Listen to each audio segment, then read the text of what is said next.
ណាចាំងអច្ឆរិយ៉ាងកម្ពុជាព្រះវិហារអង្គរសន្តានបវរប្រទេសកពន់លោកកៃ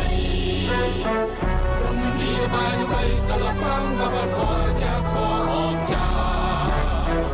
រវ័នទេសៈកំទុកក្នុងសាវតា